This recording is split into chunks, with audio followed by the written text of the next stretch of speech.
نحمدہ ونصلی ونسلم علی رسولہ النبی الکریم۔ ناظرین، آج کے درس حدیث میں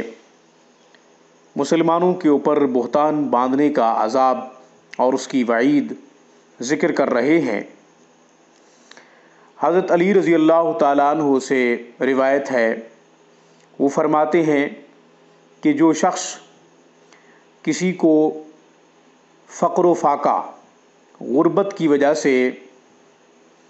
حقیر سمجھتا ہے، کمتر سمجھتا ہے، اللہ تعالیٰ کل قیامت کے دن اولین آخرین کے مجمع میں اسے ذلیل و رسوا کریں گے۔ اس کا مطلب یہ ہے کہ سابقہ انبیاء کی امتیں بھی ہوں گی اور نبی کریم صلی اللہ علیہ وسلم کی امت بھی ہوگی، یعنی آخر الزماں پیغمبر سید المرسلین خاتم النبیین حضرت محمد مصطفیٰ صلی اللہ علیہ وسلم کی امت اور سابقہ انبیاء کی امم کے سامنے اللہ تعالیٰ اس شخص کو ذلیل و رسوا کر دیں گے جو شخص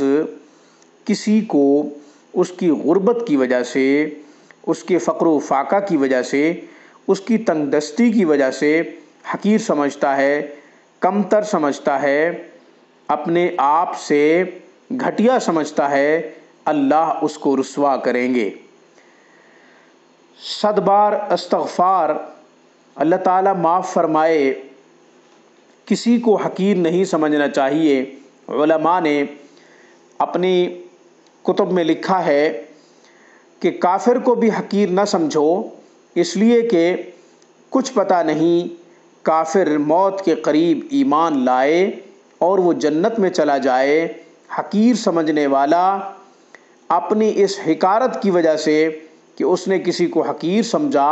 کل قیامت کے دن جہنم میں ڈال دیا جائے۔ حضرت علی رضی اللہ تعالیٰ عنہ فرماتے ہیں کہ جو شخص کسی مسلمان پر وہ بہتان باندھتا ہے، وہ تہمت لگاتا ہے، مسلمان کے اوپر ایسا عیب ظاہر کرتا ہے لوگوں کے سامنے جو اس مسلمان میں نہیں ہے، کوئی ایسا گناہ جو اس نے نہیں کیا اس مسلمان کی طرف اگر کوئی نسبت کرتا ہے اس گناہ کی جو اس نے نہیں کیا، ایسا عیب منسوب کرتا ہے جو اس مسلمان کے اندر نہیں ہے، ایسی تہمت یا ایسا بہتان باندھتا ہے، جو غلطی، جو کمزوری، جو کوتاہی مسلمان کے اندر نہیں ہے، فرمایا کل قیامت کے دن ایسے شخص کو جہنم کے اندر آگ کے ایک اونچے ٹیلے پہ کھڑا کیا جائے گا جب تک وہ اپنے آپ کو جھوٹا ثابت نہیں کرے گا۔ وہ خود اقرار کرے گا کہ میں نے جھوٹ بولا تھا دنیا میں نے بہتان باندھا تھا دنیا میں نے کسی کی طرف ایسے عیب کی نسبت کی تھی جو اس کے اندر نہیں تھا، میں نے کسی کی طرف ایسے گناہ کی نسبت کی تھی جو اس کے اندر نہیں پایا جاتا تھا، میں نے ایسی کمزوری اس شخص کی طرف منسوب کی تھی جو اس کے اندر نہیں تھی، ایسی کوتاہی دوسرے مسلمانوں کو بتائی جو نہیں تھی کسی مسلمان کے اندر، اس لیے آج مجھے آگ کے ٹیلے کے اوپر کھڑا کیا گیا ہے اور میں جھوٹا ہوں، میں نے جھوٹ بولا تھا۔ اللہ تعالیٰ معاف فرمائے۔ کسی کے اوپر بہتان باندھنا، کسی کے اوپر تہمت لگانا، کسی کے اندر ایسی کمزوری کو بیان کرنا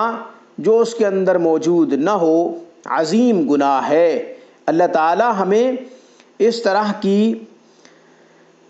کمزوریوں سے محفوظ فرمائے، اللہ تعالیٰ ہمیں اس طرح کے کبیرہ گناہوں سے محفوظ فرمائے۔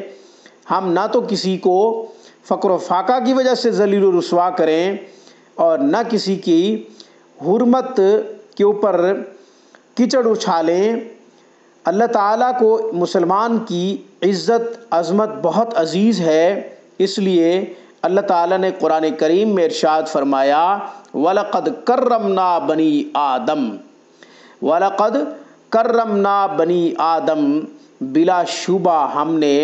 فضیلت دی اولاد آدم کو، بلا شبہ ہم نے فضیلت دی اولاد آدم کو، اولاد آدم کو اللہ نے عزت عطا فرمائی ہے۔ اولاد آدم میں کافر مسلم کی کوئی تمیز ہی نہیں کی گئی، صرف قرآن کریم میں یوں کہا گیا وَلَقَدْ كَرَّمْنَا بَنِي آدم، اس میں مسلم نان مسلم کی کوئی تمیز ہی نہیں کی گئی، کوئی فرق ہی نہیں بیان کیا گیا، کلمہ گو ہے یا کلمہ نہیں پڑھتا اس کی بھی کوئی وضاحت نہیں کی گئی، بلکہ یہ کہا گیا وَلَقَدْ كَرَّمْنَا بَنِي آدم، ہم نے اولاد آدم کو فضیلت دی ہے۔ اس لیے مسلمانوں کی تکریم، مسلمانوں کا اکرام، مسلمانوں کی عظمت عزت تو ہمارے لیے